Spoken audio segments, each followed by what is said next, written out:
Ο Σωκράτης, στην Ανότητα 10, που είναι και η τελευταία από την αλληγορία του σπηλαίου, προβάλλει την άποψη ότι η αναζήτηση του αγαθού από τον φιλόσοφο, δηλαδή η πορεία του προς την αληθινή γνώση, απαιτεί την εμπλοκή του με την πολιτική ζωή και την ανάληψη εξουσίας. Έχει χρέος απέναντι στην πολιτεία που του παρήχε την κατάλληλη παιδεία να κατέβει πάλι στο σπήλαιο. Το σπήλαιο, εννοείται, είναι συμβολισμός για την πολιτική κοινωνία. Ξεκινάει το απόσπασμα με τους ακατάλληλους και ανίκανους ως προς την ανάληψη εξουσίας. Μιλάει για τους πεπαιδευμένους και τους απέδευτους της εποχής του.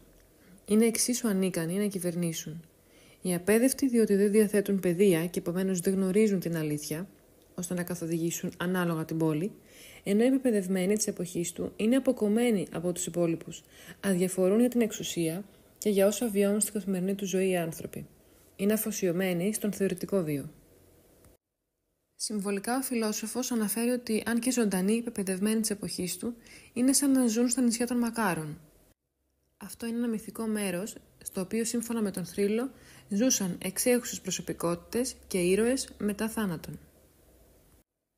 Το έργο των οικιστών, οι οποίοι είναι ο Σωκράτης και οι συνομιλητές του, είναι να αναλάβουν οι βέλτιστες φύσεις στην εξουσία.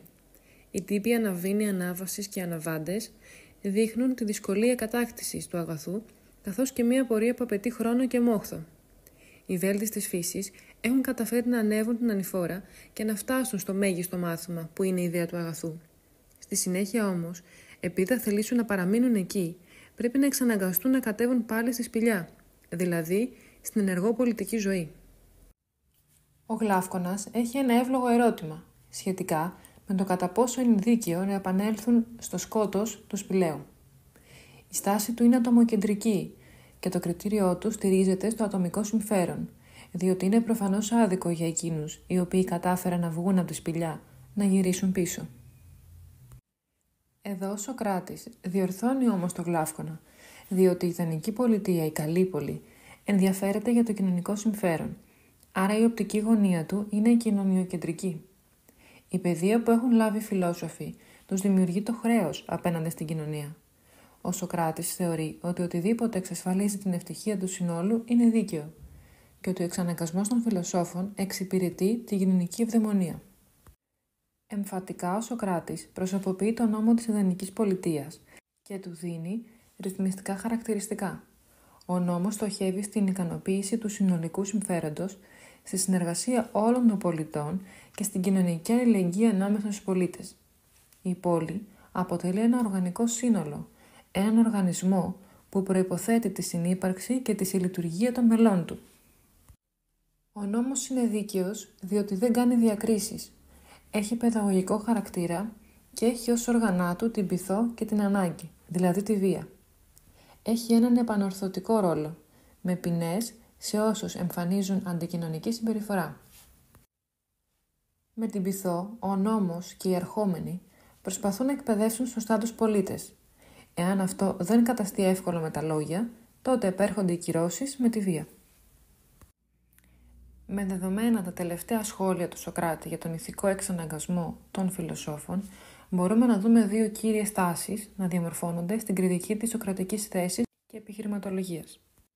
Από τη μία, η σωκρατική θέση και επιχειρηματολογία δικαιώνεται με την οπτική εκείνων που θεωρούν ότι η ευδαιμονία και η πληρότητα του ανθρώπου δεν συνδέεται αναγκαστικά με τον άνετο, ανέμελο και χωρίς ευθύνες βίο. Αποδέχονται ότι για όσους δοκίμασαν την ευδαιμονία της ιδέας και της αλήθειας, η άσκηση πολιτικής ηγεσίας, η κάθοδος στις σκιές, της σπηλιάς, είναι θυσία και πόνος. Παρόλα αυτά όμως, δέχονται την πολιτική ηγεσία και τη μοιράζονται με τους άξιους, όχι από πάθος, ματαιοδοξία και συμφέρον, αλλά από βαθιά συναίσθηση, καθήκοντος και αποστολής. Από την άλλη, η άποψη του ότι πρέπει να εξαναγκαστούν οι φιλόσοφοι να αναλάβουν τα ενία της πόλης με στόχο το συμφέρον του συνόλου δεν μπορεί να θεωρηθεί δίκαιη, αφού αν εφαρμοστεί δεν γίνεται σεβαστή η βούληση μιας μερίδας πολιτών, των φιλοσόφων.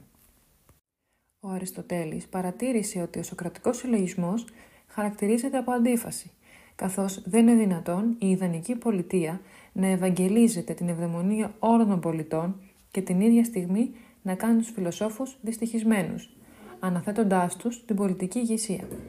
Με άλλα λόγια, Δεν μπορεί να υπάρξει ευδαιμονία μέσα στο κράτος, χωρίς την προσωπική ευδαιμονία του κάθε πολίτη. Θα μπορούσε κανείς να πει ότι αυτή η τόσο αναγκαστική επιβολή κανόνων και απαγορεύσεων δεν ταιριάζει σε δημοκρατικά πολιτεύματα, αλλά περισσότερο σε αυταρχικά και ολοκληρωτικά καθεστώτα.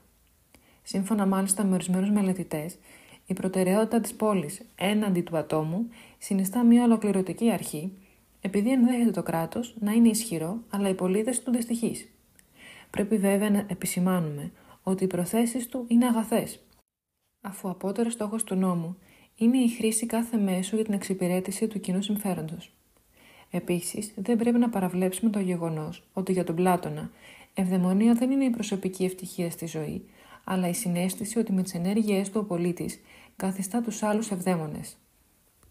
Ο νόμος λοιπόν λειτουργεί ως απρόσωπος και ψυχρός άρχοντας, δρά αντικειμενικά, χωρίς να παρεκκλίνει από τον ορθό τρόπο διακυβέρνησης. Ρόλος του είναι να ρυθμίσει με τον καλύτερο δυνατό τρόπο τις λειτουργίες του, ώστε να επιτευχθεί η αρμονική και ομαλή συμβίωση των πολιτών. Ο αλτρουισμός είναι πάρα πολύ σημαντικός για την ιδανική πολιτεία.